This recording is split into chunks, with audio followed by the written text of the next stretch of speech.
Ok, nossa aula, hoje já estamos no mês de março, hoje já é 1º de março, a nossa aula de psicoterapia infanto-juvenil está começando.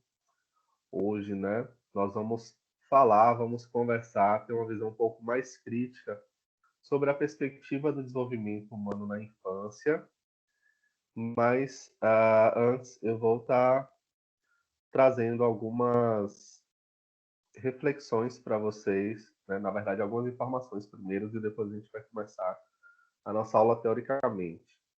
Deem um retorno para mim, por gentileza, se vocês conseguem enxergar a minha tela com o slide.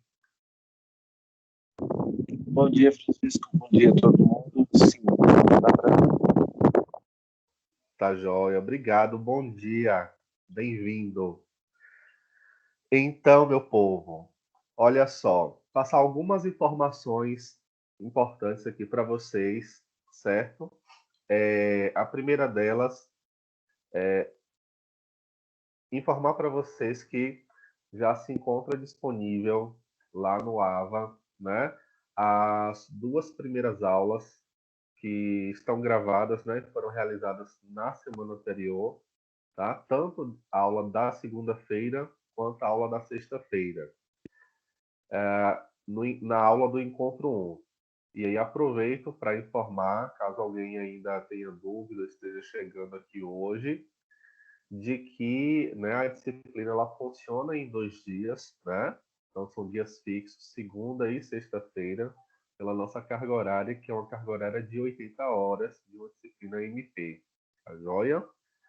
Então, na primeira segunda, nós fizemos uma grande apresentação da disciplina e uma introdução discutindo questões sobre o imaginário que nós temos da infância e da adolescência e a criança e o adolescente que de fato chega ao nosso consultório, ok?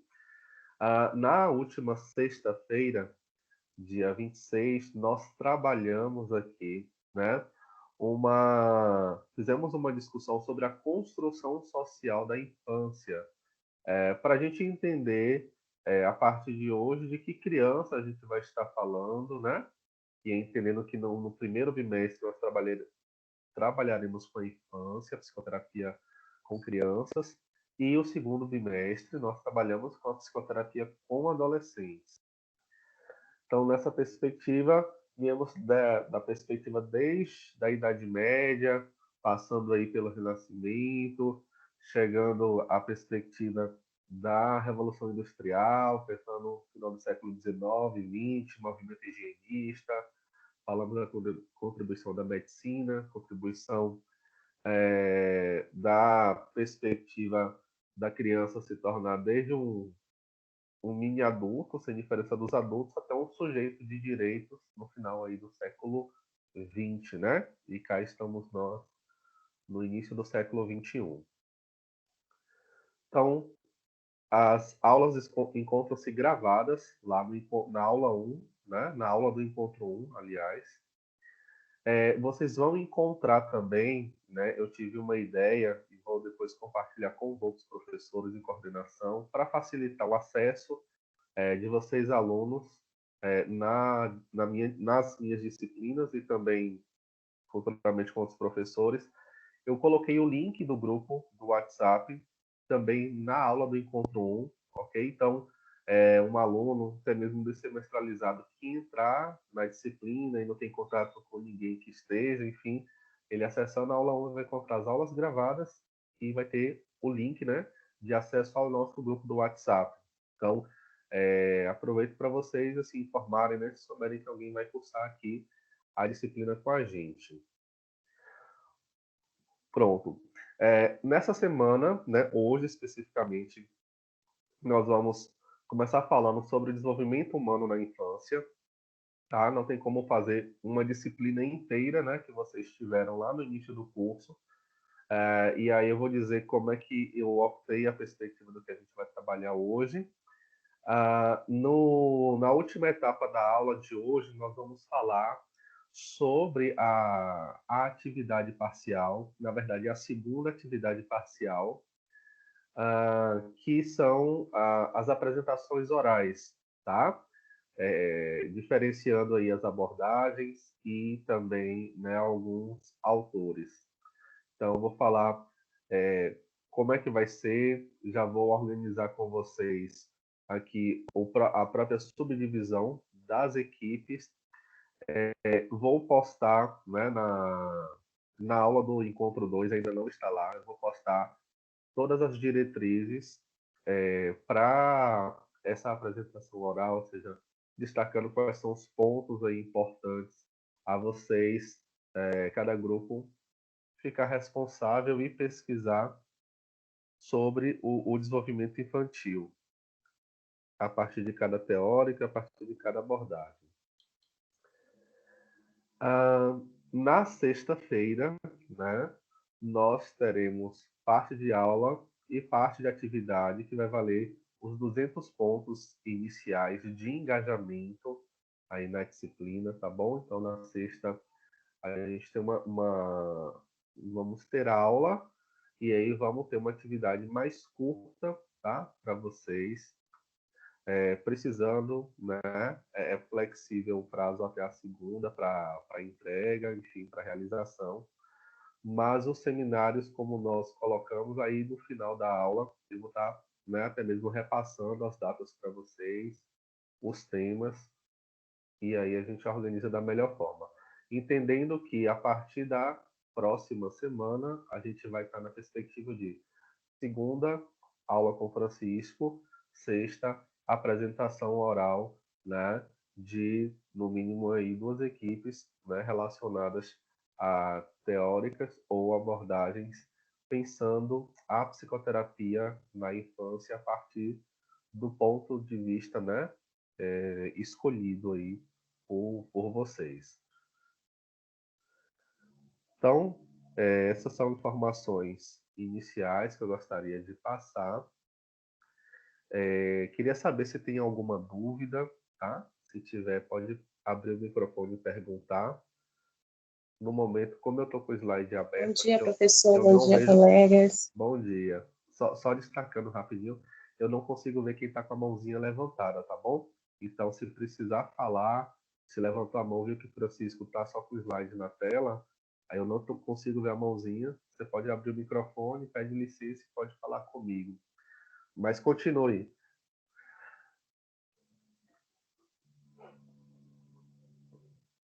Pode voltar a falar comigo. Quem me deu bom dia aqui, acho que ia falar alguma coisa. Professor, foi Oi. Leide. Ela tinha acabado de entrar e ela deu bom dia, só foi isso. Então tá jóia, querida. Muito obrigado. Bom, então vamos para a nossa aula, tá? E aí, então, vamos fazer o seguinte: as dúvidas com relação à disciplina e as atividades a gente tira no nosso final, por volta de 10 horas, né? 10h15.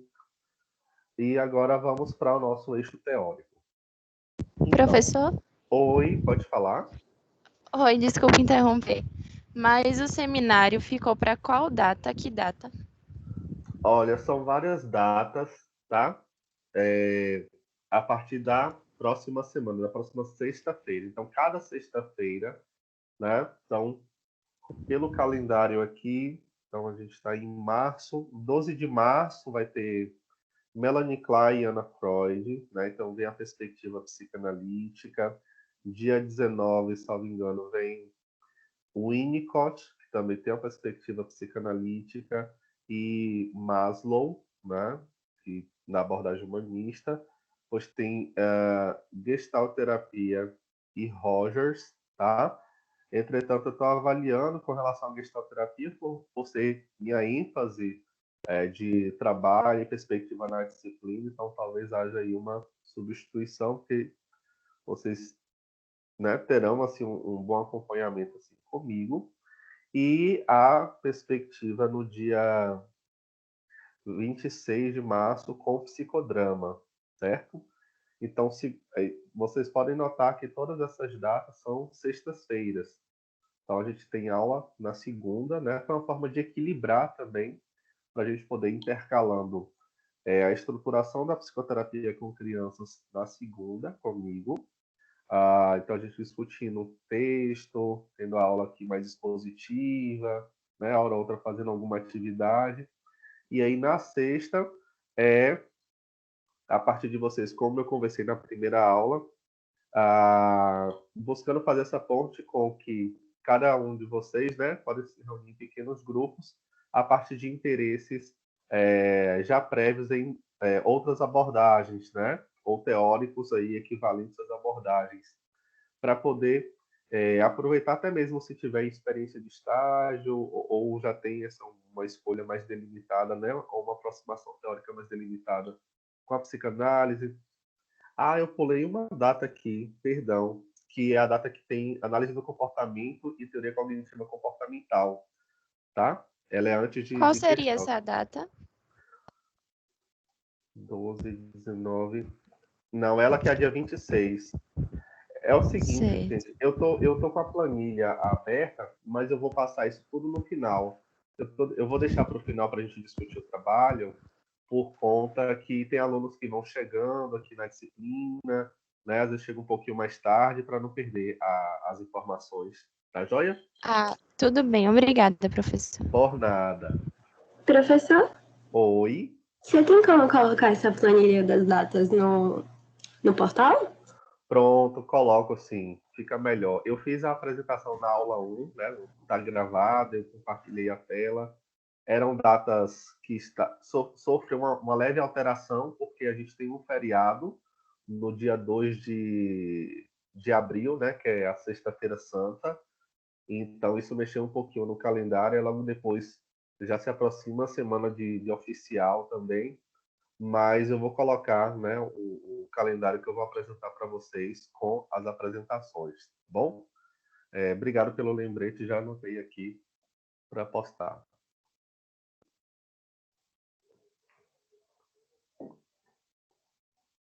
Bom, então vamos começar, né? Falar sobre o desenvolvimento humano na infância. Observem que eu deixei como referência, que a gente vai utilizar tanto nessa semana, não, nessa aula de hoje, segunda, 1º de março, quanto lá dia 5 de março, na sexta, do livro, né, da Luciana Aguiar, que é uma grande referência no trabalho da gestalterapia com crianças. Então, ela é uma grande formadora de psicoterapeutas infanto-juvenis. E eu disponibilizei, né? Na verdade, a colega de vocês, Fernanda, disponibilizou lá no grupo do WhatsApp, mas ela se encontra também para download na aula 2. Então, o capítulo 3, né, do qual a gente vai tratar hoje, e na sexta a gente vai começar a discutir o capítulo 1, que fala sobre o desenvolvimento da psicoterapia infanto-juvenil, e vamos falar também sobre, na sexta-feira, vamos falar também da estrutura, né, do atendimento com crianças, tá bom?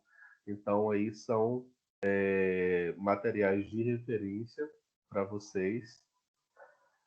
E nesse início, vocês vão observar aqui uma visão que talvez a maior parte de vocês não esteja acostumada. E aí aproveitem para, se tiver dúvidas, perguntar, buscar compreender a linha de raciocínio, porque vão ser 3 eixos. O primeiro a gente vai estar falando aqui, né? É uma visão que a Luciana traz, e isso embasa elementos como a clínica Gestalt, que ela pensa a psicologia do desenvolvimento, né? Ou as psicologias do desenvolvimento de forma mais tradicional, que são essas que a gente estuda nas disciplinas, né, de DH1, que são mais fomentadas hoje. E aí tem alguns pontos que eles não são próximos da perspectiva, né, de ser humano e de mundo que, por exemplo, a Gestalt ela traz. Então a gente vai entender um pouco dessas características. No segundo momento, a gente vai trabalhar com a visão de como a Gestalt ela pensa o trabalho com crianças, né, a visão do ser humano, como é que chega o processo de desenvolvimento humano na infância. E depois, a Luciana Aguiar, ela vai desdobrar, né, em 4 eixos importantes aí, a gente avaliar e acompanhar essa perspectiva de desenvolvimento, pensando alguns elementos aí a serem destacados. Então, a gente vai fechar, né, nessa manhã essa discussão. E aí, vamos lá. Então, falando sobre a psicologia do desenvolvimento tradicional, né, a primeira questão que a autora nos traz é que a psicologia do desenvolvimento, ela se caracteriza como uma área que autoriza e legitima a construção de teorias e conceitos sobre aspectos evolutivos, né? Então, o que a gente observa nas principais teorias do desenvolvimento? A caracterização relacionada por etapas da vida, por faixas etárias, né? Por construtos teóricos que explicam, né? Ou buscam explicar cada uma daquelas áreas. Então, tem uma leitura evolucionista, né? Desenvolvimentista, evolucionista do processo humano. Então, a teorização de de um dado conhecimento desse aspecto acaba legitimando a construção dessas teorias e de conceitos, né? Mas o que acontece nessa perspectiva para nós?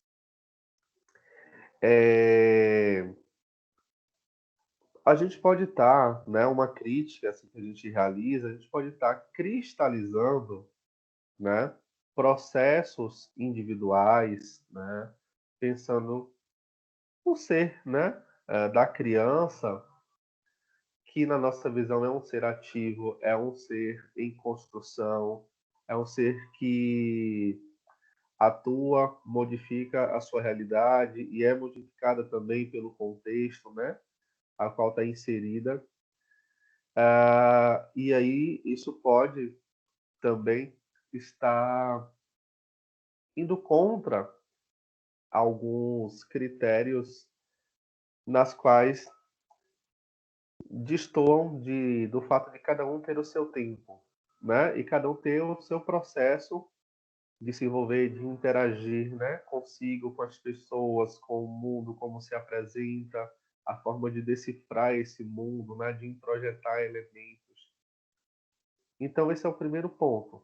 Psicologia do desenvolvimento acaba construindo teorias e conceitos, né? Pensando nos aspectos evolutivos do ser humano, acaba caracterizando por marcos, por faixas etárias, por etapas de desenvolvimento, né? Acaba buscando fazer essa definição, só que isso contrapõe com outro ponto de vista que eu estava explicando agora para vocês e que vocês vão compreender melhor aqui. E aí, nessa perspectiva, de um modo geral, duas perspectivas básicas fazem parte das psicologias do desenvolvimento de forma tradicional, que é o que a Luciana chama de biológico evolucionista, que é essa primeira que eu havia falado, e também a pedagógico normativa. Então, tanto em uma quanto em outra, o que a gente observa?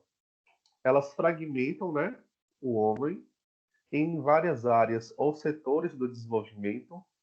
Então, linguagem, interação social, desenvolvimento cognitivo, desenvolvimento afetivo, né? Vão fazendo demarcações.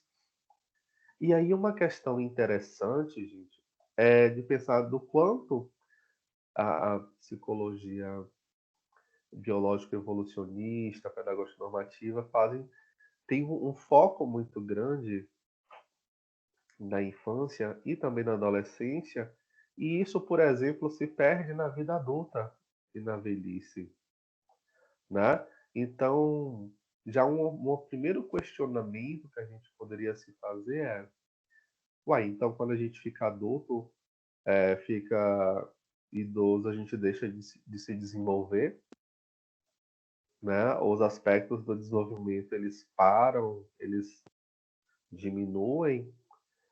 Então, mas lembre-se também de que, né? Primeiro que esse é um ponto assim, a gente se questionar, né? Criticamente, mas há um outro ponto de que,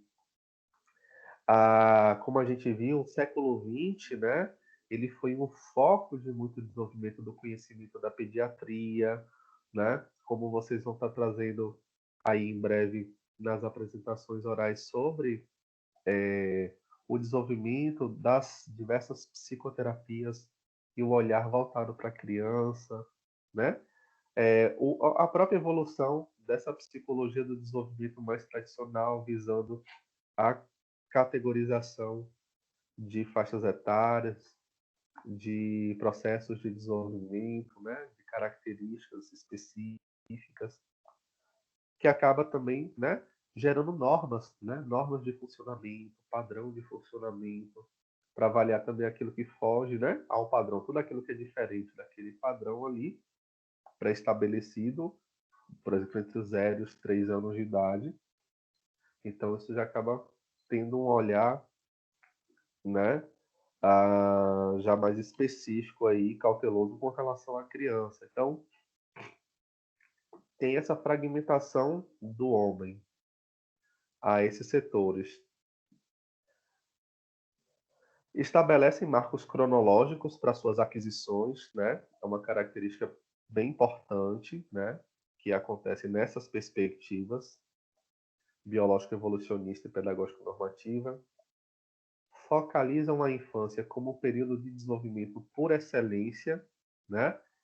Que é essa visão que a gente tem sobre a gente precisa tratar a criança, a infância como uma perspectiva, né? Uma etapa do desenvolvimento especial por ser um período que é considerado ao qual a criança mais se desenvolve, o ser humano mais se desenvolve e tem marcos específicos, né, pesquisados, estabelecidos. Então a questão não é que a crítica não é que isso não aconteça. A crítica é a ênfase muitas vezes exacerbada para o período da infância em detrimento dos outros períodos do ser humano. Então é como se cristalizasse a parte do desenvolvimento e evolução na infância e parte também na adolescência e desconsiderasse ou não desse a visibilidade que na vida adulta e enquanto idosos a gente continua também no processo de desenvolvimento, né, como ser humano. E são perspectivas que acabam negando a criança como um ser único que interage com o seu meio, modificando ao mesmo tempo que é modificado por ele. Ou seja, como é que seria essa negativa? É uma negativa, uma perspectiva de que assim,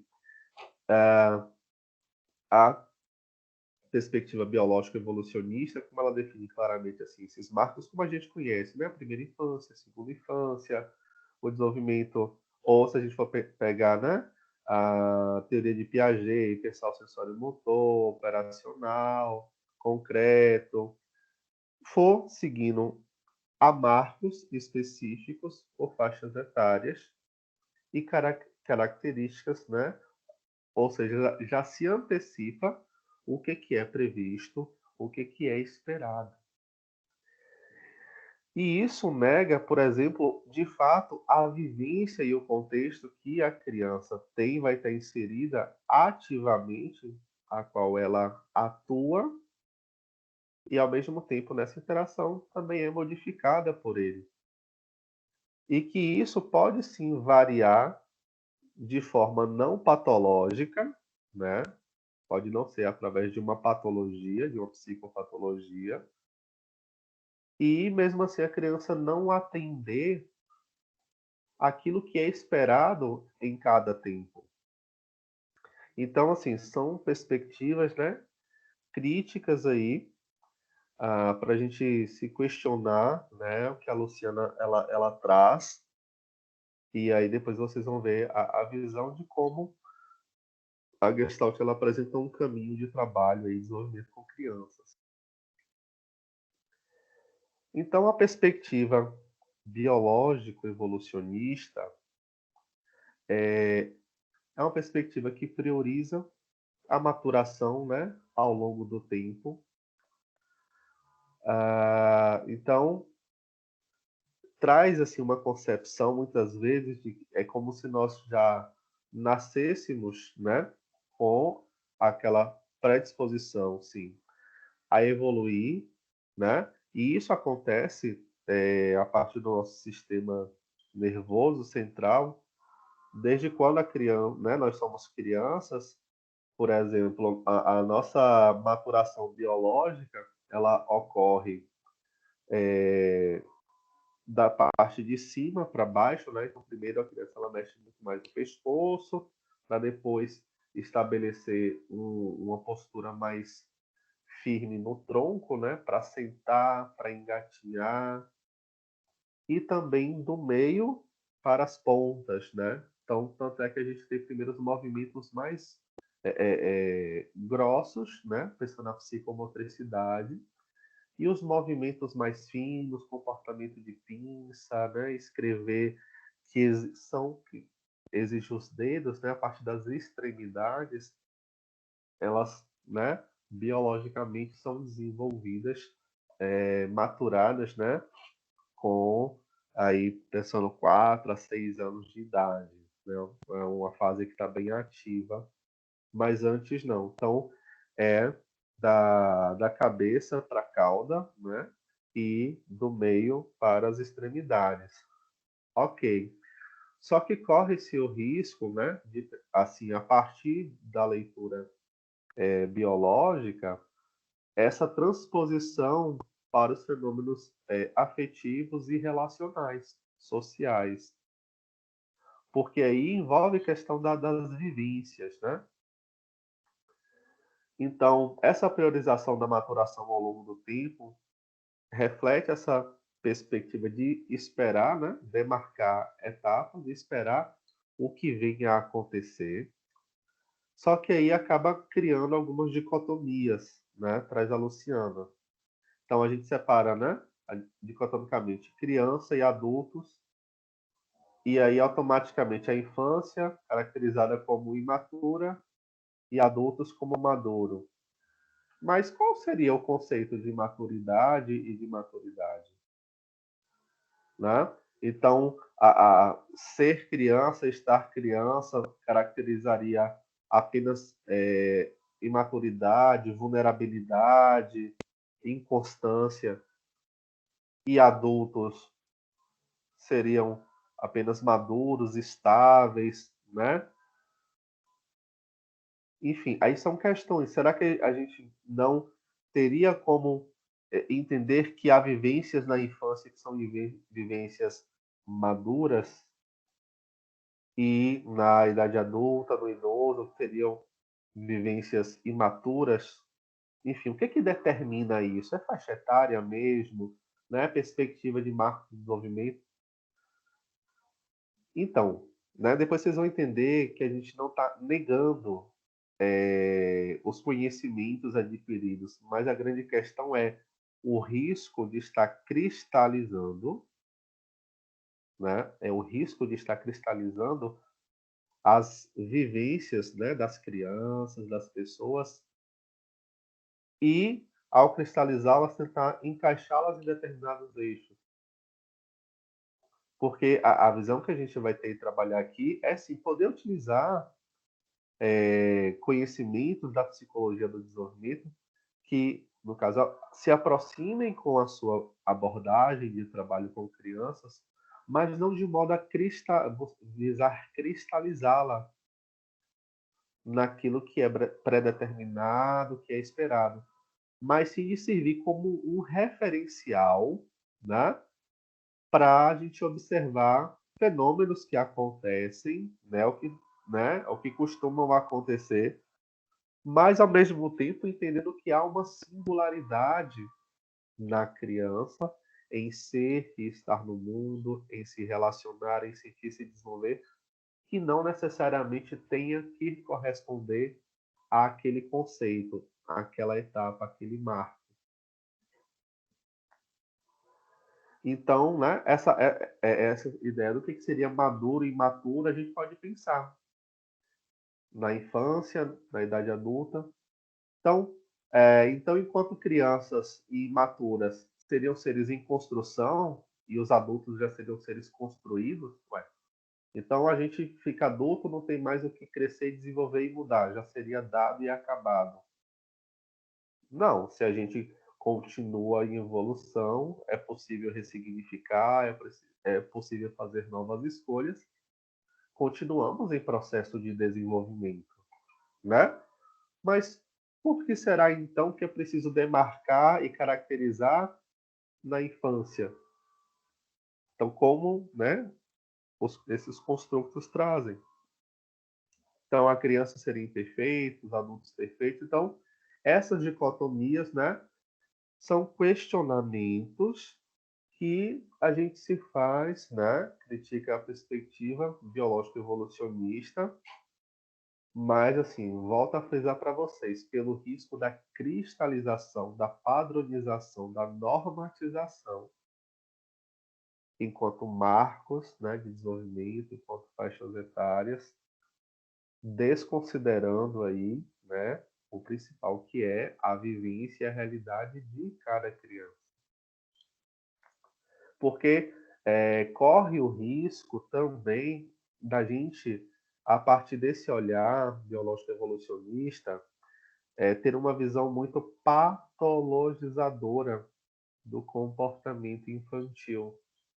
Porque qualquer comportamento, qualquer atitude que destoa dessa regra, desse padrão, já pode enviesar o pensamento do psicólogo, do psicoterapeuta, a já querer entender e interpretar como uma patologia, né, como uma problemática.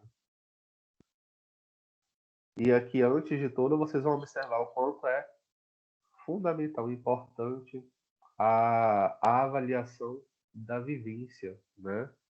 De entender quem é aquele serzinho, né? Aquela criaturinha, aquele ser humaninho, e como ela estar, pensa, sentir, age na vida, naquele contexto, naquele recorte. Então, né, a perspectiva biológica evolucionista, ela traz, né, essa sensação da infância como tempo de mudança e instabilidade, e a vida adulta como mais estável e madura. E aí fica o questionamento: será que é isso mesmo? Né? Ou nós adultos nos tornamos, né?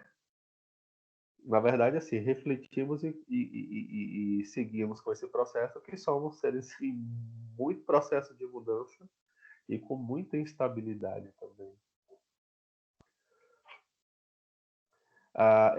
E aí tem uma outra reflexão também, gente, assim, para a gente questionar de fato, pensar, que é o seguinte: esses olhares, de fato, eles podem, tá?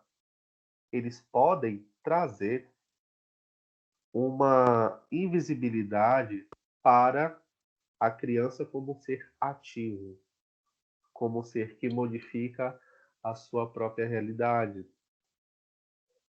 Porque, assim, se eu trabalho numa leitura mais nessa perspectiva evolucionista, assim, um olhar bem enviesado, eu já considero que a criança, ela vai ser aquilo que ela precisa se tornar a partir daquilo, de etapas que já estão aí conceituadas, né? Então isso perde o olhar para a individualidade de cada um, de fato. E aí aquela questão é como se a gente nascesse e tivesse que já cumprir um monte de regra, né? Passar por um monte de etapa, né? Cumprir vários rituais. E a partir do momento que a gente não passa, que a gente demora de passar, que a gente não cumpre com alguns rituais, isso já começa a ser visto, né, de forma minimamente aí problemática ou patológica. O problema disso, ressaltando mais uma vez, é o quê? A perda do olhar, né, do olhar e da escuta para com a criança, para poder avaliar, para poder compreender a partir da vivência dela, do contexto dela. Então esse é um cuidado assim bem importante. Bom, a perspectiva biológica evolucionista, ela ainda faz, né, a transposição do conceito de maturação orgânica para a esfera relacional e emocional, como eu falei, né? Então, tem pontos biológicos, né, orgânicos, que atendem sim uma perspectiva de maturação, muitas delas, né, que são predeterminadas aí geneticamente, mas a questão é quando a gente traz isso para os aspectos relacionais e sociais, né?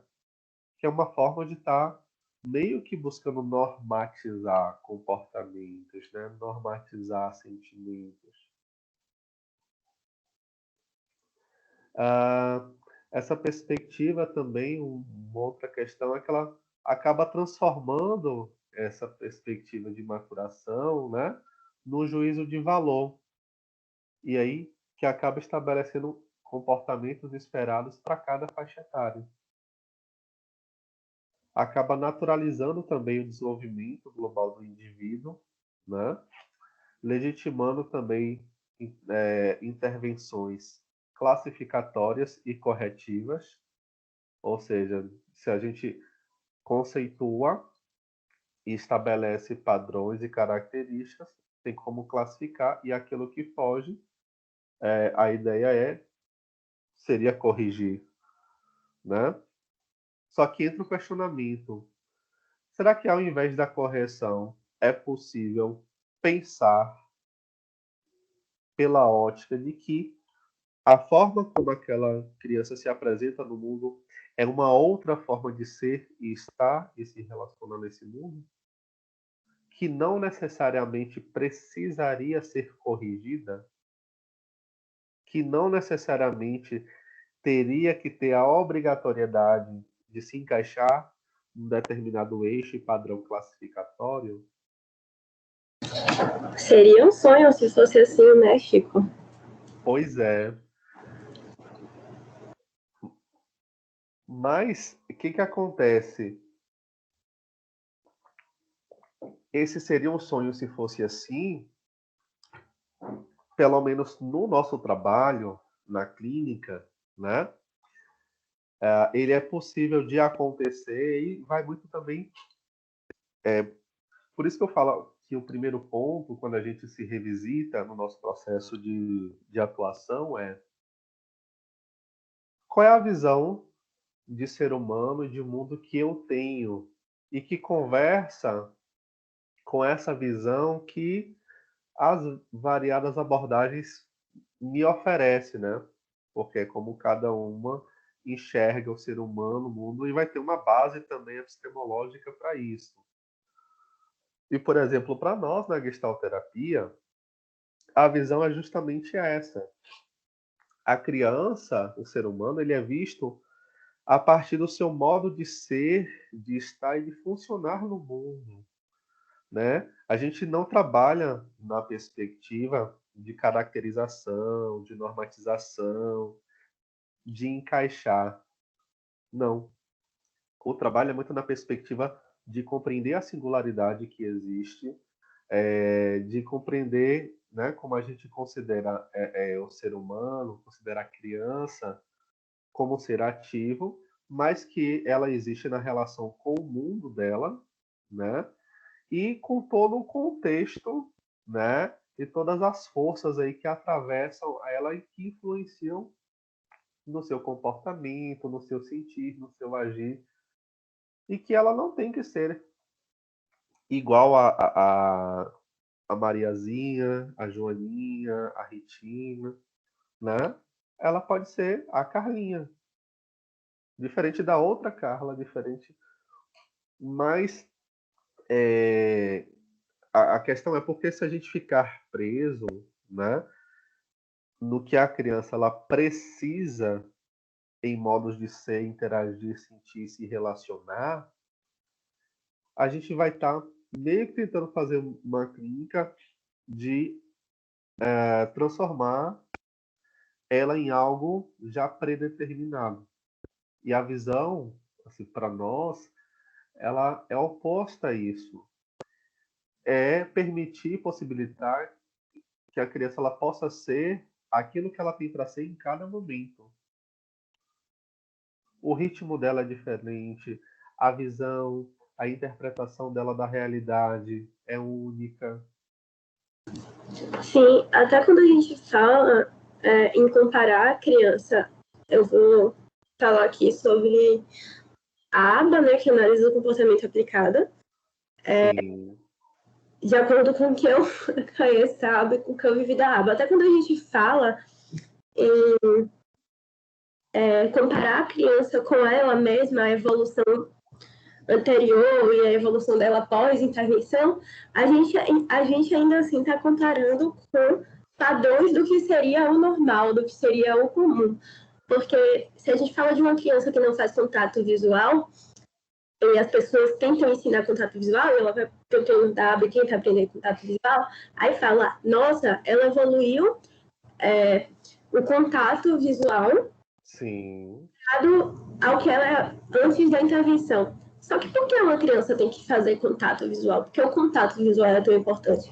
O contato visual seria, né, entre aspas, importante em um mundo neurotípico, isso eu falo de uma criança típica, em que para as outras pessoas é importante, mas para a criança simplesmente não é. Então, por que a gente simplesmente não aceita isso e acolhe o jeito da criança ser, em vez de tentar intervir e padronizar os comportamentos? Isso é uma coisa que eu me questiono demais.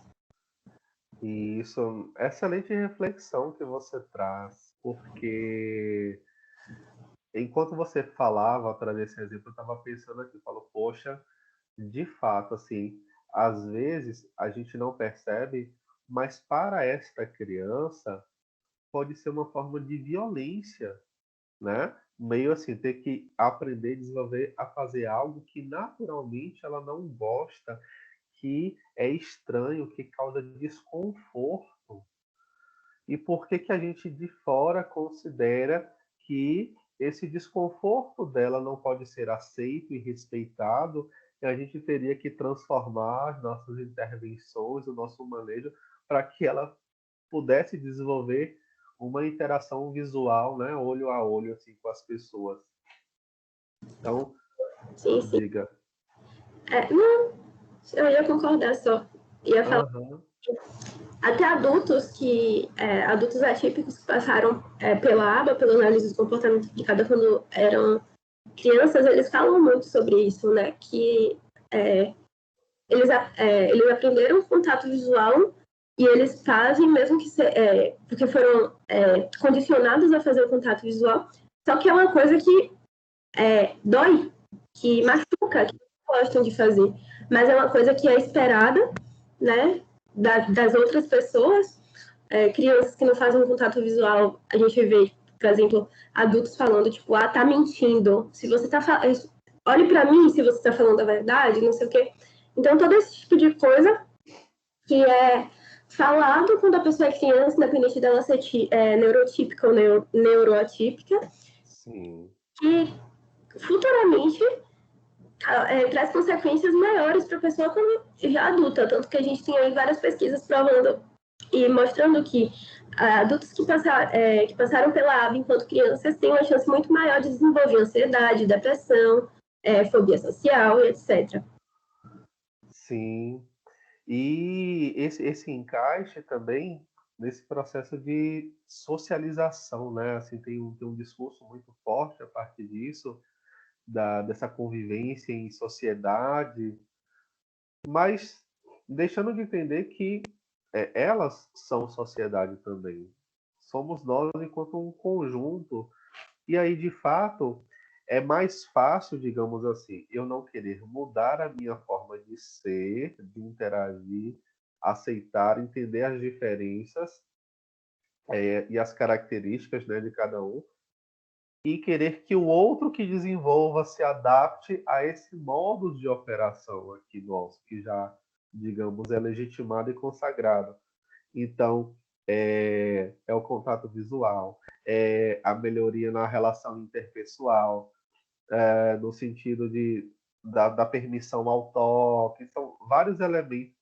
Só que sim, de fato, e por que não nós, né, que não temos, né, ou não sentimos esses processos enquanto dificuldade, porque nós não passamos a olhar e entender que, olha só, é possível, a gente entende um outro mundo, uma outra forma de estar presente na vida, e isso não causar estranheza e a gente poder permitir que as pessoas sejam de forma satisfatória, né? Pensando aí características do espectro autista, e que tá tudo certo. Só que não, né? Como a gente se incomoda com o fato de quando alguém não nos olha nos olhos, né? Quando alguém às vezes precisa fala, mas está de costas, fazendo alguma outra atividade, né? E isso incomoda. Então, se a gente fosse pensar pela outra lógica, então a gente passaria por um processo de desenvolvimento para que a gente pudesse aprender a ter mais tolerância e respeito e compreensão. Sim, Né? exatamente. Se eu... É o sonho, as pessoas começarem a entender isso. Uhum. E aí é isso, né? Aí o que a gente questiona, e a ideia inicial dessa aula, tá, dessa posição, e a Gestalt ela tem uma posição mais crítica aqui quando a gente pensa em desenvolvimento, é justamente para a gente entender, olha, a vida, a realidade e a vivência, né? As vivências das pessoas, elas vão muito mais além do que as perspectivas desenvolvimentistas, né? Biológicas evolucionistas, as faixas etárias, as caracterizações, são conhecimentos importantes, são, mas a gente precisa entender mais. Ok, a gente tem isso aí. Tem a criança como ela, né? Tem como um grupo de crianças costumam se desenvolver nessa faixa etária. Beleza. Só que entendo que os conceitos e as teorias, elas não refletem as vivências individuais e singulares de cada ser humano, de cada criança, né? E é isso que muitas vezes é pouco considerado, né? Às vezes a teoria e os conceitos precisam falar mais alto, vem na frente. E aí o convite nosso é justamente para olhar a perspectiva individual, singular e as vivências. Então, legitima intervenções classificatórias e corretivas, como a gente estava exemplificando aqui, e acaba legitimando algumas afirmações na prática clínica que muitas vezes a gente pode, como profissionais, estar desenvolvendo, está interferindo no nosso modo de atuar e a gente não perceber. Achar que trabalhar com crianças é fácil, é rápido, que trabalhar com adolescente é trabalhar com rebeldia, né? Com o famoso aborrecente. Idoso, se já está próximo à morte, para que fazer psicoterapia? Não vai mudar mesmo. Então, olha, visões como a gente pensando o desenvolvimento a partir de marcos e de comportamentos assim que ficaram cristalizados como característicos, podem fazer com que o psicoterapeuta ele perca a visão do desenvolvimento como um processo constante, independente da faixa etária, independente da fase de desenvolvimento. E não necessariamente é isso, né? Muito ao contrário. Então a Luciana, ela considera que a abordagem evolucionista transforma uma norma em fato, favorecendo o processo de naturalização dos julgamentos de valor, tomando-os como fatos naturais e objetivos do desenvolvimento humano. E aí é preciso questionar, né? Aquilo que está dado, aquilo que vem enquanto uma norma e principalmente aquilo que é naturalizado. Porque esse é o risco. de ter esse ponto de referência, isso virar um julgamento de valor, para a gente dizer o que é certo, o que é errado, o que é bom, o que é ruim. E aí isso pode reforçar a nossa perspectiva como profissional, e isso deve ser cuidado mesmo, a gente deve tomar de forma muito cuidadosa, que é a perspectiva da rotulação das crianças, né? Gente, a coisa que a gente mais vai receber nos consultórios, a partir das escolas, da própria família e até às vezes de profissionais que encaminham, é a criança já de forma estereotipada e rotulada. A criança problema, que é o menino que não para quieto, né? É o diabinho, é o desastrado, o respondão. Ah, ele está atrasado demais, ele é muito bobinho, ele é muito burrinho. E muitos pedidos, né, de quem traz a criança para o consultório, os pais, a escola, profissionais, conserte o meu filho. Encaixe o meu filho em como ele deveria ser para aquilo que é esperado para a idade dele. Sim, e assim como eu falei da análise do comportamento, eu falo também da TCC. Porque a TCC a gente sabe que é um tipo de terapia que é bastante focada em protocolos. E falando de novo em neurotipicidades, esses protocolos não se mostram eficazes para crianças ou pessoas neuroatípicas no geral. Existem vários estudos falando sobre isso. E aí, quando chega uma criança com TDAH no consultório e tentam fazer um protocolo para diminuir hiperatividade e tal, por uma queixa dos pais, em uma tentativa de normatizar a criança, em vez de ajustar o ambiente às necessidades da criança, né? Querer que ajuste as necessidades do ambiente, acaba não funcionando. Esses protocolos acabam não sendo eficazes, principalmente para pessoas neuroatípicas, né? E aí, o que acontece com a criança? Ela é ainda mais rotulada. Exato. Mais culpada, é que nada funciona, ela é tão ruim, é tão difícil, é tão pintona, tão respondona, não sei o que nem a terapia funcionou, que nem o psicólogo aguentou, etc. Isso. E acontece também uma outra questão bastante comum, que é a psicologização da criança, né?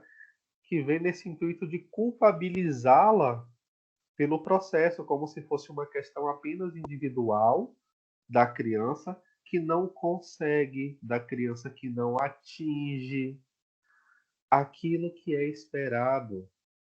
Ora, que é aquela questão horas.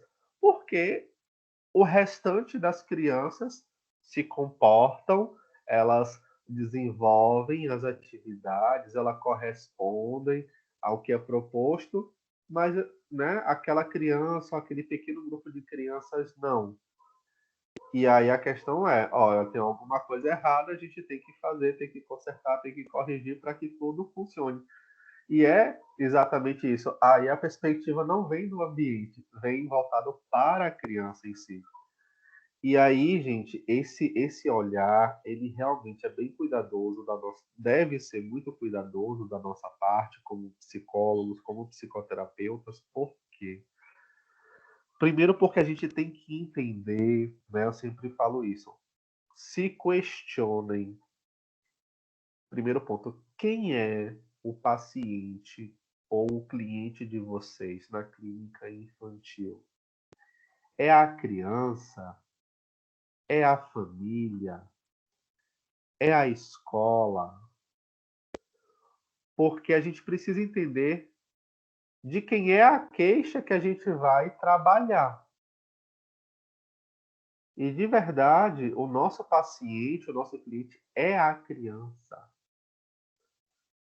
Só que tem profissionais que têm dificuldade de fazer essa distinção e acreditam que eles, o grande cliente, o paciente, é o que a família espera que a criança se torne e acaba adotando esse partido e tentando fazer esse processo. E não é assim. Porque, ó, percebam, ali a gente vai falar sobre o atendimento com familiares e com outros atores aí, né?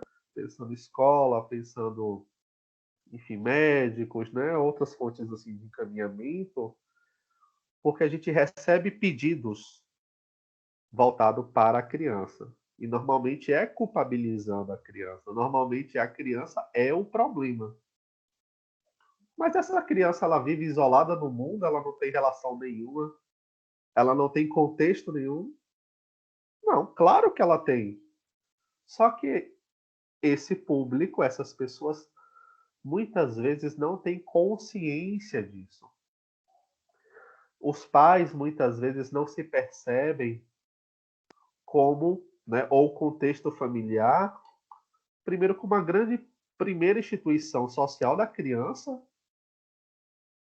e o quanto, por exemplo, a criança, na verdade, ali, ela é o bode expiatório de um processo adoecedor que existe num contexto maior. E aí a percepção do pai sobre a criança é uma, a percepção da mãe sobre a criança é outra. A percepção da criança sobre ela mesma, sobre o pai, sobre a mãe, sobre a escola, sobre o coleguinha, é a percepção da criança e é ela que está ali no consultório com você a cada sessão e é com ela que você está trabalhando. É ela, a ela que você está atendendo. Claro que depois eu vou falar de como a gente vai manejar e precisa da parceria da família, né, da escola, mas é preciso nos questionar, sim, quem é o nosso cliente ou paciente? A quem é que de fato a gente olha, avalia, compreende a vivência? Porque é aquela questão, eu costumo trazer também para vocês o seguinte: na clínica com adultos, você está atendendo e aí a sua cliente, ela é uma mulher e ela é casada aí há 10 anos. E ela está se queixando constantemente com relação ao relacionamento. Só que o marido, logo no início, quando foi, e aí ele pediu para participar da sessão, ele começou a falar um monte de coisa que ele não gostava da mulher, das dificuldades que tinham. Então, seu papel era transformar a sua cliente, que é a mulher, naquilo que o marido dela espera que ela seja? Ah, não, né? Na clínica com adultos parece que fica mais claro isso. A gente entende melhor a individualidade, a singularidade do nosso cliente, do nosso paciente. Mas na clínica com crianças, isso às vezes é difícil, né? Do profissional, do estudante separar. Por quê, gente? Tem algumas visões, né? Alguns a priori que a gente carrega, do tipo, a criança como incapaz, os adultos são crenças, né? Sabem mais do que a criança, sabem o que é melhor para a criança. Então isso invisibiliza a criança.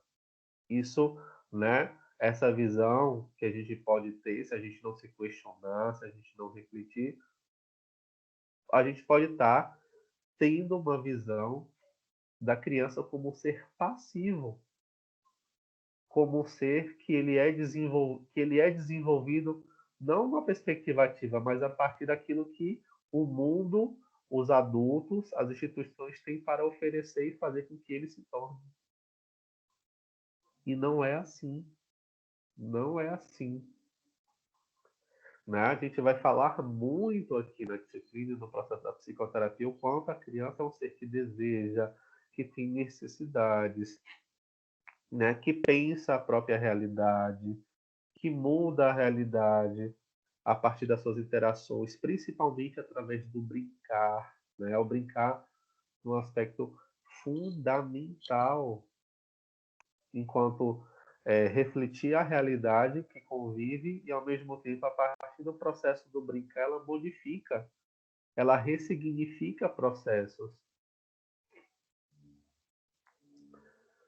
Então, é isso. Então, a gente falou da perspectiva, né, biológica evolucionista, voltada aí nos marcos do desenvolvimento, da naturalização dos processos, né, na padronização aí de relações, de emoções, de comportamento, né?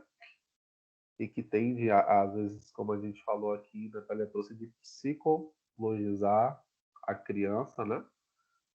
E não, o olhar, e principalmente na questão que a gente vai trazer, é tentar olhar a situação como um todo. A criança é inserida num contexto. Esse contexto, ele colabora diretamente para o sofrimento da criança, para o adoecimento da criança, né? A lógica não é quem nasceu primeiro, o ovo ou a galinha, né? É a criança que tem impacto, que impacta o contexto familiar, a escola, e ela precisa ser consertada, ou é a família, a escola que adoece a criança e o problema está com eles? Não, é a relação entre. A avaliação é a avaliação de entender o que influencia o que nas mais diversas perspectivas. E a outra perspectiva do desenvolvimento, né, tradicional considerado é a perspectiva pedagógico-normativa. Aqui a gente vai ver uma ênfase maior no desenvolvimento da criança através do contexto. Então, essa perspectiva ela prioriza o papel da socialização como a força propulsora do desenvolvimento, né? E aí vai caracterizar a infância como um período de preparação para a vida adulta. Então, se a gente for lembrar lá da mudança que teve na Idade Média, que a criança já era um adulto mirim, né? Ele já era considerado adulto. Depois, quando foi chegando na Renascença, ele começou a ter um sentimento pela infância, mas a partir dos 7 anos ele já desenvolvia algumas atividades, e aí era uma preparação. E aí a gente está falando de teorias que traz essa leitura, esse resquício de 100, 200 anos atrás. Então, o quanto muitas vezes hoje os pais, as famílias enxergam e transformam as crianças em mini adultos. Tem crianças que têm agenda de executivo. É escola pela manhã, à tarde intercala com balé, com xadrez, com reforço escolar. Em outro contexto, pensando em outras classes, criança que estuda, que trabalha, a criança que ajuda em casa, por conta de várias questões socioeconômicas, né? Mas, o que acontece com isso? E há um discurso, né? E se a gente for observar a escola, que vem de funcionamento, esse modelo escolar aí, de mais de 200 anos, baseado em disciplinas, que, como a gente viu, a criança ela nasceu educada, né? Entrando na escola para ser formada para trabalhar nas indústrias, né?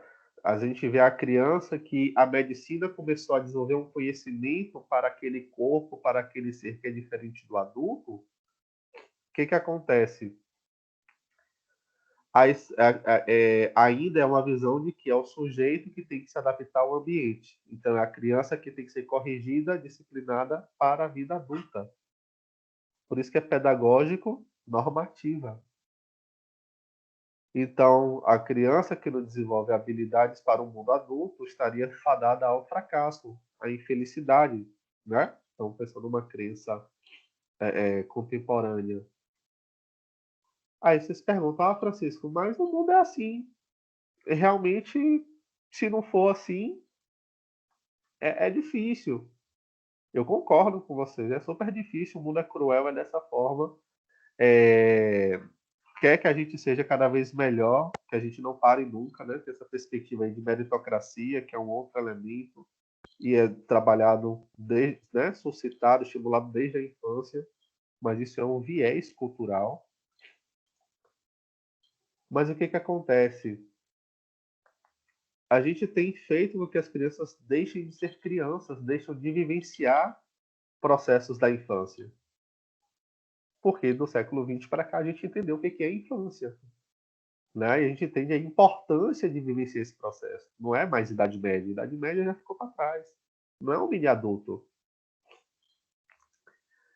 E aí, gente, isso é interessante observar, porque a gente vai lidar com pais, com famílias, com escolas, onde a gente vai estar percebendo nessas vivências esse intuito de antecipar a criança antes do tempo para chegar numa fase que ainda não chegou. Pelas atividades escolares, pelas atividades domésticas e fora de casa também, né? Atividades extras. E aí a criança tem tempo para tudo, ela tem agenda para tudo, menos para brincar. É muito comum isso chegar aos nossos consultórios. E aí, queridas e queridos, essa é uma queixa da criança para a gente. O pai e a mãe pouco enxergam, pouco valorizam essa queixa. Tem pai e mãe que dá risada na nossa cara. Tipo, ele só quer brincar, só fica me chamando, é um saco, esse menino não para. Eu compro o brinquedo, ele tem de tudo, mas ele nunca está satisfeito. E você, mãe? Você brinca com o seu filho? Ele tem um celular XYZ 12 Pro Max Extra Power. Sim, mãe. Sim, pai, mas e o seu tempo de qualidade com o seu filho? Quando acontece? Como isso ocorre? Mas eu trabalho, mas eu isso, mas eu aquilo, não sei o quê. Na minha época não era assim. Então é preciso ter esses olhares, né? E entender que a infância ela é um processo ativo do desenvolvimento na vida. Né? Ela não é uma simples preparação para a vida adulta. Isso faz parte de uma lógica cultural capitalista meritocrática. Então, a perspectiva pedagógica normativa, né, foca nessa questão da socialização para o desenvolvimento, essa etapa, essa lacuna do que seria do nascimento até a vida adulta seria uma trajetória de capacitar as crianças, né, que são sujeitos à vida social e produtiva. Então, as crianças seriam treinadas, ensinadas, modeladas pelas instâncias socializadoras, tais como a família e a escola. E aí, quem gosta de trabalhar também com a clínica de adultos, recebe um monte de adulto hoje e vai receber em breve que não foi criança. Né? Que vai ter dificuldade no afeto, na interação, em lidar com as próprias emoções, né? De raiva, de frustração, por aí vai. E isso implica, né? Não enquanto uma causalidade, mas também uma outra reflexão, gente. É muito comum, tem momentos que eu busco compreender com os familiares, né, os cuidadores que levam a criança para mim, como foi a infância deles.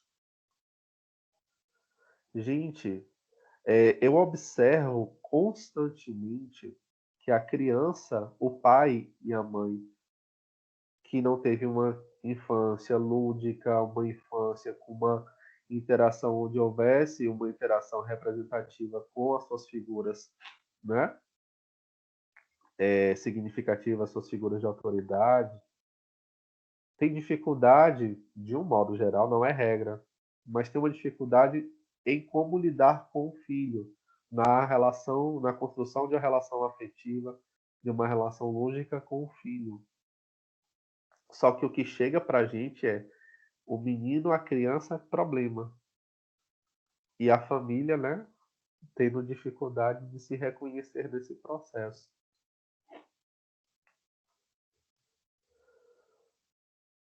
Continuando, a perspectiva pedagógica normativa, né, é como eu falei, o desenvolvimento ele só aconteceria entre o nascimento e a vida adulta, como a gente viu, né? Parece que depois a gente vira adulto e para de se desenvolver. Pelo menos é o que o foco das teorias desenvolvimentistas atribui à infância e à adolescência, né? Na vida adulta e no idoso, pouco se fala de desenvolvimento. É uma perspectiva que aponta a criança, né, o ser humano, como passivo à mercê do ambiente, porque ela tem que ser formada, modulada, treinada para a vida adulta. Então é como se a criança fosse o quê?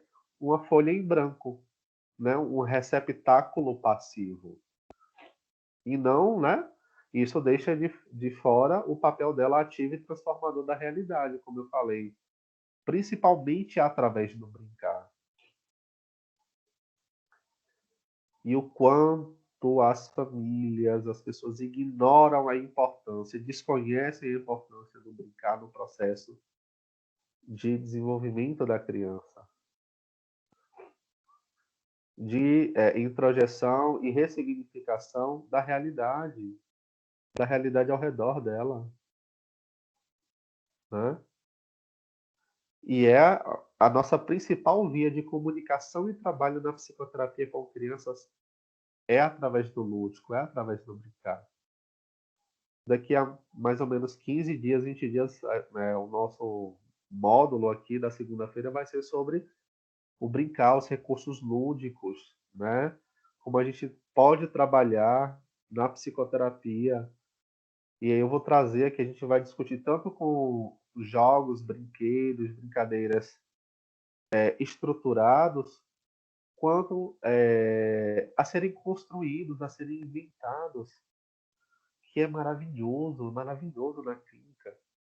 Por exemplo, trabalhar com sucata, trabalhar com aquilo que não é estruturado e precisa ganhar forma, precisa ganhar sentido, sabe? E aí a gente, né, vou trazer alguns tipos assim, né, de crianças, o qual é um trabalho bem interessante. Criança que introjeta muito, que tem dificuldade de fazer escolha, né, que precisa muito da autorização do adulto, do outro. Ela vai precisar vivenciar um pouquinho de angústia e ela ter que fazer, ela ter que criar, ela não ter direcionamento nenhum. E quanto isso movimenta, isso é muito legal. Então, né, que eu já falei também, essa perspectiva ela encara a criança como uma tela em branco, né, um pedaço de argila que precisa ser moldado pela sociedade, né? A sociedade vai definir, vai preparar ela para a vida adulta. E a visão gestáltica, ela é diferente, né, dessas visões. Ela tem uma visão do homem, né, do ser humano transformador, criativo e que é parte do campo. Campo é um conceito que eu não vou aprofundar aqui com vocês, mas entendam o campo como um contexto, tá? Então a criança ela é ativa, ela é transformadora, parte de um contexto, ela está inserida no contexto, ela recebe influências desse contexto, mas ela também influencia de forma ativa. Ela muda a realidade também, é mudada por essa realidade. Então há essa interação.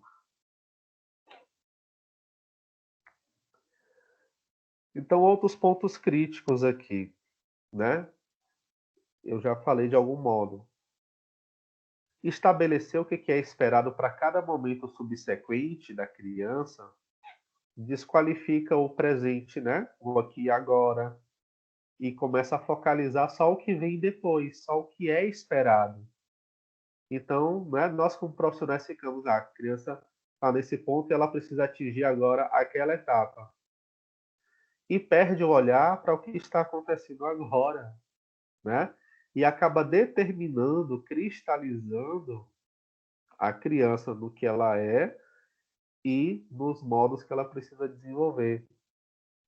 E aí, gente, a gente acaba assim transformando aquilo que é desconhecido em algo conhecido. Tipo, o futuro, que é incerto, se a gente prevê, se a gente tem uma expectativa, transforma em conhecido. As múltiplas possibilidades, que são a abertura, a gente transforma em algo fechado, porque não pode ser várias formas diferentes, precisa atender aquele padrão. Né? A gente transforma dúvidas em certezas.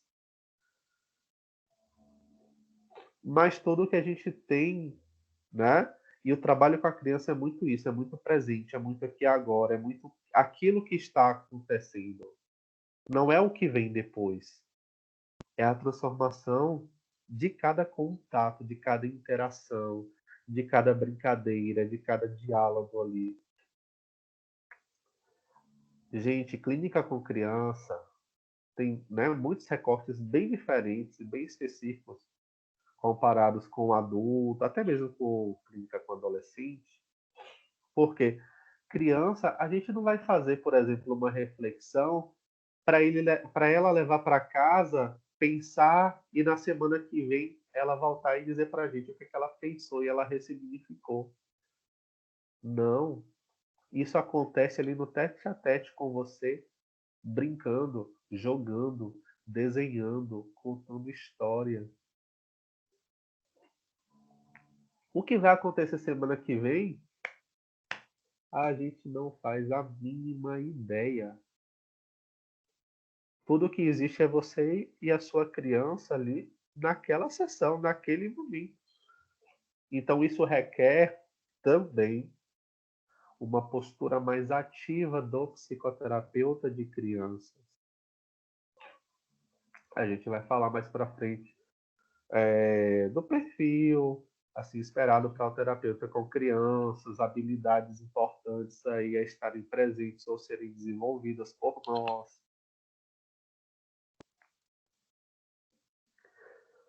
Bem, as teorias do desenvolvimento humano tendem a enfatizar, nesse sentido, uma única dimensão de funcionamento do ser.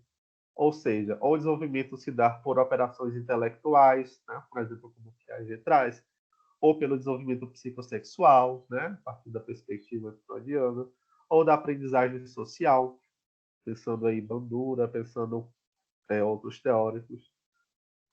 E a leitura gestáltica é de que são teorias sobre partes, né? Então é como se determinados conceitos, determinados marcos fossem responsáveis por explicar o que é o desenvolvimento humano.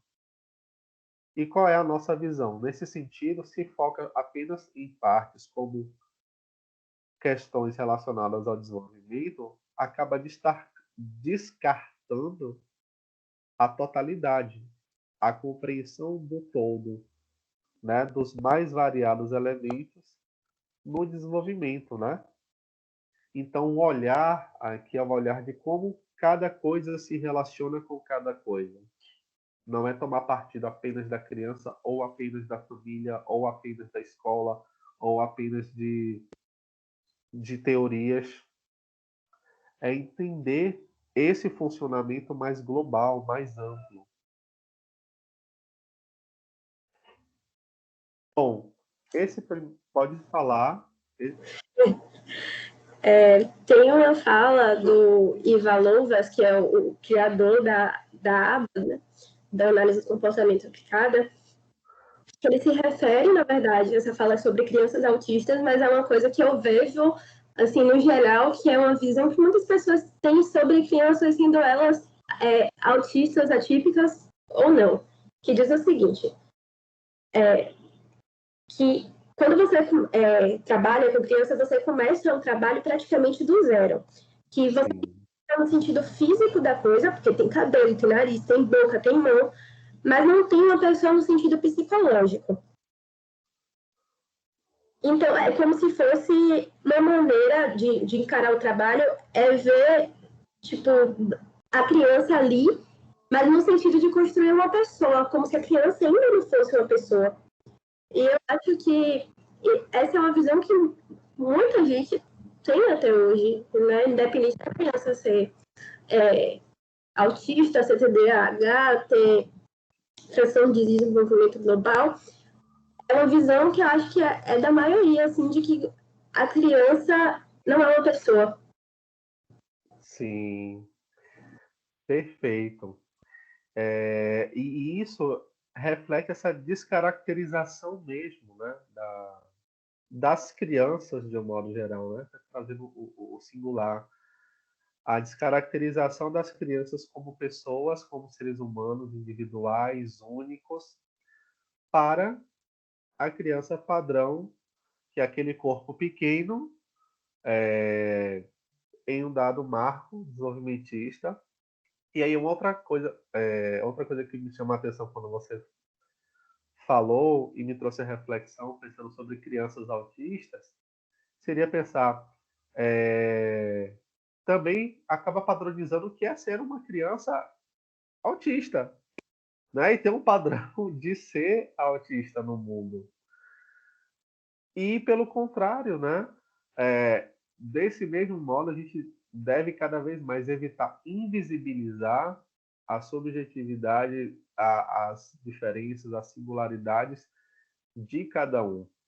Então, aqui a gente vai trazer muito o olhar para o processo de cada criança, para além do seu diagnóstico, para além da sua estrutura psicopatológica, para além daquilo que se possa fechar em conceitos e teorias.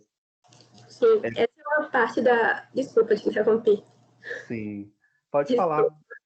Eu falo que essa é uma parte da Gestalt que eu gosto muito, que eu queria ver mais isso em todas as outras abordagens da psicologia, porque às vezes se fecham a um diagnóstico e esquece que, assim como cada ser humano é único, cada pessoa e cada patologia, seja lá qual for, ela também vai aparecer de maneira única na pessoa, né?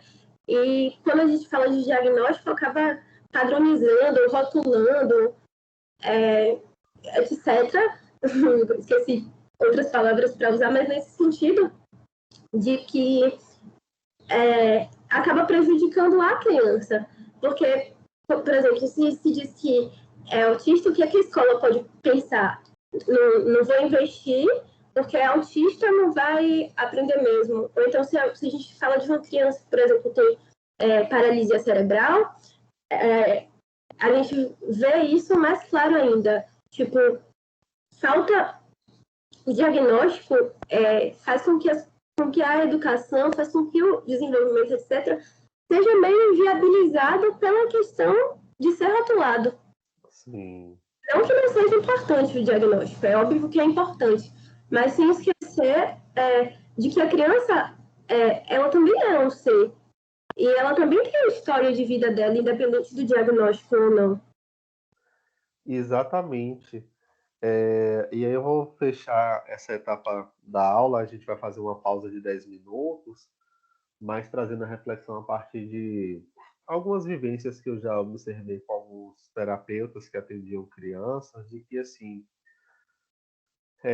como você falou, o diagnóstico, primeiro ponto, ele é importante, em primeiro lugar, para nós profissionais, para uma comunicação, né, interdisciplinar, para você poder dialogar com o médico, com uma fono, com o pediatra, né, com o nutricionista. Então, assim, a nível profissional, ele é importante, mesmo assim, com ressalvas. Um outro ponto, a gente vai receber muito diagnóstico equivocado de outros profissionais, tá? E eu observava alguns colegas que às vezes eles recebiam, aí chegava um relatório do médico, do neuropediatra, e eles levavam aquilo praticamente como uma verdade absoluta e acabava nem investigando, trabalhando, até se questionando se de fato. Que o relatório ele é uma percepção, né, sobre a realidade da criança no dado momento específico. Então tem vários elementos aí que a gente, né, precisa estar atento, a gente vai discutir sobre isso aqui, sobre documentação, sobre registro, sobre avaliação, né, com crianças. E aí o quanto, gente, pelo diagnóstico, a gente pode ficar enviesado com o trabalho, com as intervenções a serem realizadas e perder, de fato, elementos vivos da criança acontecendo ali na nossa frente e que pode mostrar que talvez haja um equívoco, que pode mostrar que pode até ter sido, mas a criança está em desenvolvimento e aquilo ter sido ressignificado, ter tido uma mudança e talvez você, né? Eu trago isso porque é comum às vezes a gente ficar esperando aquilo acontecer na nossa clínica porque veio de um diagnóstico prévio e não aparece. E, não, e tem horas que não aparece porque já superou, ou porque foi um diagnóstico errado mesmo. Então, cuidar mesmo para a gente não enviesar o nosso olhar, com que a gente possa fazer a nossa própria avaliação, compreender a realidade, né, vivenciada pela criança, pelo contexto, por tudo que possa caracterizar. Então, esse é um cuidado assim, importantíssimo. Sim, tem um Instagram que o nome é TDAH com Amor. Eu sigo esse Instagram faz um tempo, né? Essa história é uma mãe que recebeu o diagnóstico do filho, né? Dizendo que era TDAH. Só que ela começou a entrar nas terapias, né? ABA para TDAH, não sei o que para TDAH, não sei o que. Colocou o filho em tudo que era possível, colocou na TO, porque TDAH normalmente vem acompanhado do transtorno de processamento sensorial. E o filho não, como eu posso dizer, vou usar essa palavra apesar de eu não concordar, não evoluía. Ela começou a procurar mais, porque ela tentava alfabetizar o filho em casa, psicopedagoga, pedagoga, enfim, e não conseguia. E ela começou a investigar mais sobre isso, ela passou anos com esse diagnóstico de TDAH do filho, né, fazendo tudo pelo filho, e ela sempre falava ao médico que tinha alguma coisa de errada, que ela não estava mais concordando com aquele diagnóstico. Até porque a maioria dos sintomas, assim, eles se mantêm durante toda a vida, né? Porque o diagnóstico um dos critérios diagnósticos é perdurar por toda a vida, né? Ter consequências e sofrimento real na vida da pessoa. Ela investigando mais, descobriu que o filho tinha, na verdade, o que o filho tinha, na verdade, não era TDAH. Era uma dificuldade no processamento visual. Esqueci qual é o nome exato da doença, mas ela foi um optometrista. Sim. Terapia ocupacional, tirou da aba e colocou na terapia ocupacional. E aí ela descobriu que, na verdade, o problema do filho de não se concentrar em sala de aula, o problema do filho de não conseguir aprender a escrever, o problema do filho de não conseguir ler, na verdade, não era o TDAH. Que N médicos já tinham falado para ela, que N psicólogos já tinham falado para ela, que, na verdade, era um transtorno de processamento visual. Ele não enxergava da forma normal e a intervenção era uma intervenção completamente diferente da intervenção que estava sendo feita. E ela começou a intervenção e o filho evoluiu muito, muito, muito, muito, muito em 6 meses. Na verdade, não era o TDAH, era o jeito ao qual ele enxergava, que não era o jeito que as outras pessoas enxergavam e tinha um tratamento diferente para isso. E ela fala muito sobre a importância do diagnóstico correto, porque o diagnóstico errado faz com que se trate uma coisa que não existe, que se, entre aspas, perca tempo, perca dinheiro, e o problema, entre muitas aspas, né, e a questão em si não se resolva. Porque ela poderia passar o resto da vida tentando tratar uma coisa, não era o que realmente era. Isso, exatamente. E como é importante, e vai ter um momento que a gente vai falar mais especificamente, tanto das coisas, a gente não desconsiderar a parte organicista e encaminhar para investigações com outros profissionais, né, de áreas biomédicas, e ao mesmo tempo também ter o cuidado para não tomar apenas assim um diagnóstico que vem dessa área como definitivo e por um lado, né, tem profissionais que acabam culpabilizando, entendendo é uma questão biológica, é uma questão genética, e ficam trabalhando com a criança como se fosse um paliativo, e não é, né? é cada vez mais um desafio, gente, e o que requer hoje de nós profissionais é, no mínimo, uma visão interdisciplinar, né? E a gente vai falar muito assim, trabalhar com crianças, com adolescentes, é buscar ter essa leitura de estar em contato, né? Entender quem é o médico de referência, o neuro, o pediatra, o TO, se tem a fono, porque tem questões bem específicas, porque são realidades que acontecem com a criança, elas passam, né? São avaliadas, tem terapêuticas desenvolvidas com esses profissionais, então, isso faz parte da vida, da rotina da criança. E a gente precisa entender, até porque é importante, às vezes, entender, não só através de um relatório, mas muitas vezes ligando, ou tentando marcar uma reunião, para estudar o caso em conjunto. Não é claro que nem todo profissional é aberto a isso, mas a gente vai criando caminhos. Quando você já trabalha numa clínica multidisciplinar, essa já é uma prática que é mais recorrente, né? Mas quando você está no seu consultório, a criança passa por profissionais em consultórios assim, né? Particulares também, outros, isso não é tão simples, mas é um olhar que a gente deve desenvolver, né? Vamos estar falando isso ao longo de toda a disciplina, mas justamente por isso. Bem, vamos fazer o seguinte, né? Foi muita informação também. Vamos refrescar um pouquinho aí. Vamos dar uma respirada, fazer um intervalinho de 10 minutos. Agora são 9h39. Vou arredondar para 9h40. Aí a gente faz um intervalo até 9h50. 9h50 eu retorno aqui, ligo o microfone e a gente dá continuidade. Na continuidade, a gente vai falar do desenvolvimento humano na visão da gestalterapia, e aí vamos trazer, vamos falar, se der tempo ainda hoje, sobre o papel das introjeções, a importância da delimitação dos limites, né? A importância também da discriminação como elementos que fazem parte, né?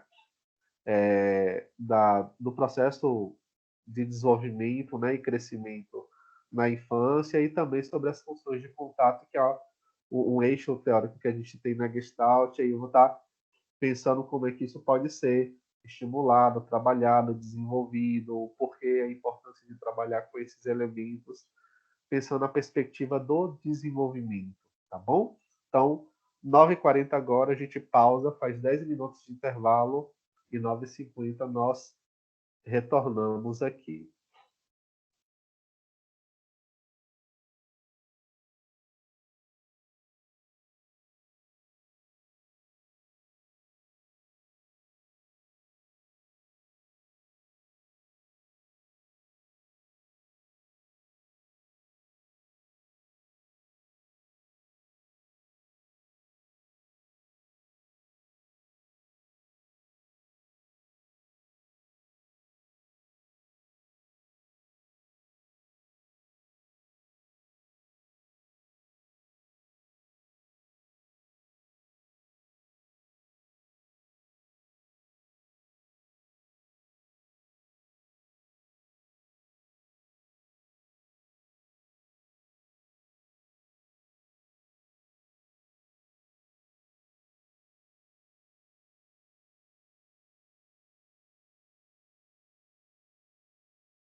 Olá, turma.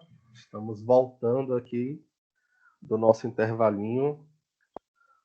Vou retornar aqui a compartilhar a tela com vocês, tá? Lembrando que a gente vai fazer esse segundo momento de aula e depois a gente vai tirar uns 10 minutinhos finais aí do nosso horário para poder falar, e eu compartilho também as datas, os temas, e aí eu vou, né, suscitar com vocês a organização, né, para a gente pensar as apresentações, né, das abordagens, pensando o trabalho com crianças. Tá bom? Então, Certo. maravilha. Bom, agora, né, me permitam apresentar para vocês, né, uma visão inicial, né, que, dentre as várias abordagens, né, que preciso falar a partir da minha ótica, né, teórico-prática, do que seria o trabalho, né, e a visão do desenvolvimento para a Gestalt terapia. Então, dúvidas, fiquem à vontade para poder perguntar, tá? Então, não se preocupem que a ideia não vai ser ficar aprofundando muitos conceitos, mas eu vou contextualizando para que vocês entendam o sentido. Bom, como nós vimos na primeira etapa da aula, né, a gestalterapia ela tece críticas, né, questiona algumas posições, tanto das perspectivas, né, biológico-evolucionistas e também das perspectivas pedagógicas normativas. Principalmente, né, em resumo, da divisão, né, em fases, etapas e marcos desenvolvimentistas, e também de uma perspectiva da criança como um ser passivo que precisa ser moldado, treinado, capacitado para a vida dos adultos, né? Por quê? Porque nós temos uma visão mais ativa sobre o ser humano e a criança, e o respeito por essa singularidade, e a vivência, né, o processo de construção é mais importante do que o resultado final para nós. Então, essa é uma caracterização importante. Então, tá entre aspas, como a Luciana Guiela coloca, né, a teoria do desenvolvimento humano acontece por meio de conceitos de autorregulação organísmica e ajustamento criativo. Francisco, pelo amor de Deus, o que é isso? Nunca ouvi falar, não sei o que significa. Então, ó, autorregulação, né, seria a ideia de quê? De que a criança, né, a gente entende ela como um ser que convive com pessoas no mundo, ok? Ou seja, somos um ser relacional, um ser em relação. Então, essa é a primeira característica. E nessas relações que nós desenvolvemos, nós estamos nos autorregulando, né? Nós, enquanto organismos, estamos nos autorregulando a partir das nossas demandas, né? Ou necessidades, juntamente com a possibilidade da gente conseguir satisfazer, né? Atender a essas necessidades na relação com as pessoas, na relação com o mundo, na relação comigo mesmo, como forma de encontrar aí o equilíbrio. Então, é como se a gente desequilibrasse, buscasse reequilibrar, desequilibrasse, buscasse reequilibrar. Então, isso o tempo inteiro acontece. Então, a criança, como ela é um ser de relação, como a criança ela é um ser em contato com pessoas, com o mundo, ela tem necessidades, né? Demandas emergem com ela, e ela também, como qualquer ser humano, na nossa visão, interage com o meio, interage com si mesma para tentar satisfazer, tentar atender essas necessidades, de forma ao quê? A se autorregular, né? A alcançar um equilíbrio.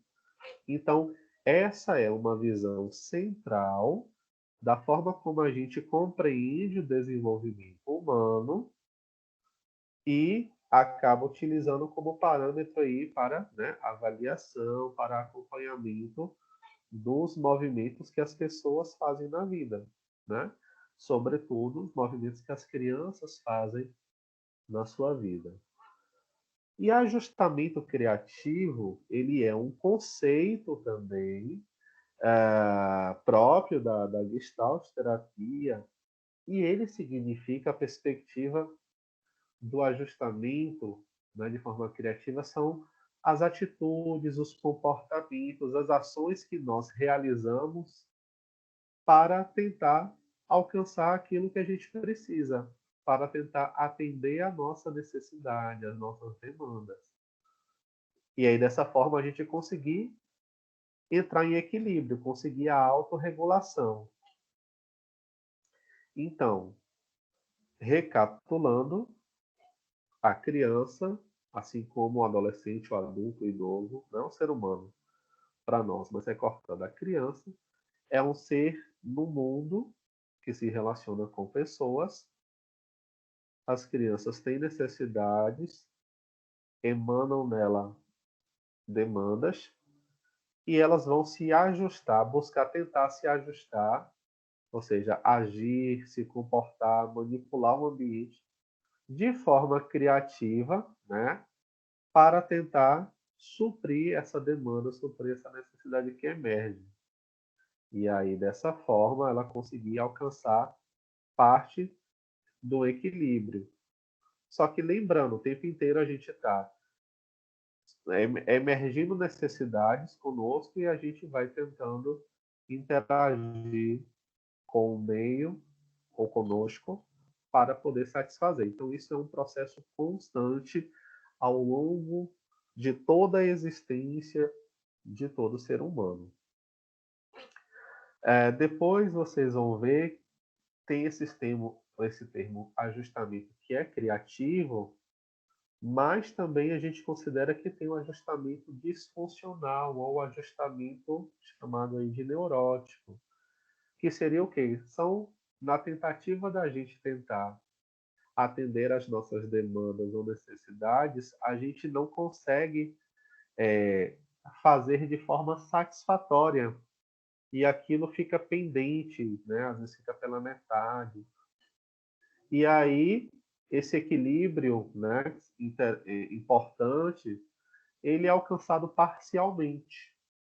Então isso não tem a ver, por exemplo, com faixas etárias, né? Esse é um processo que ocorre desde o nascimento até a finitude. Por exemplo, o bebezinho, ele nasceu, ele saiu do ventre, né, da mãe, teve o parto, ele veio para cá, para o mundão, né, nosso. Ele chora, e se tem adultos por perto, se incomodam com o choro, muitos se preocupam com o choro, tentam adivinhar, muitos pensam que é fome, e aí vem a mãe com o peito ou a mamadeira com algum suprimento para que o bebezinho ele possa parar de chorar e atender a uma necessidade. Só que às vezes não é fome, às vezes pode ser cólica. Mas o que que acontece, né? Por mais que seja um comportamento aí inato, a questão do choro, mas é um comportamento mobilizador e a forma que a criança, né, muito nova, bebezinha, ela consegue mobilizar o ambiente para com que ela alcance uma nova regulação organísmica, né? Quando é fome, mamou, pronto, acabou a fome. Quando é cólica, deu peito, a criança continua chorando, ela não parou, e aí os adultos providenciam massagem, providenciam levar numa consulta, enfim, de emergência. Aí, enfim, passa um remedinho, alguma coisinha, a criança melhora, pronto. E aí os adultos, os pais, os avós vão conhecendo aí a criança. E aí depois, por exemplo, uma criança maiorzinha, a gente vai entendendo quando ela está desenvolvendo a linguagem, ela começa a apontar, ela começa a pedir, né, falar através de palavras, ou quando, né, a criança, às vezes, para querer obter a atenção dos pais, o amor dos pais, busca cumprir com expectativas que os pais têm delas. Ou seja, é uma forma de quê? De se ajustar criativamente para tentar alcançar uma necessidade dela, que é a atenção dos pais, né? Algumas é através da birra, algumas são através do choro, mesmo maiorzinhas, através de comportamentos opositores, né? Então, a lógica de compreensão é essa. Então, por isso que, a priori, a demarcação por etapas, né, por faixas etárias, não é o principal. Claro, né, a Gestalt ela não vai descartar informações acerca daquilo que uma criança tem em comum com outras crianças, com outros seres humanos. Sim, a gente precisa observar e entender quais são as similaridades, né, o que há em comum,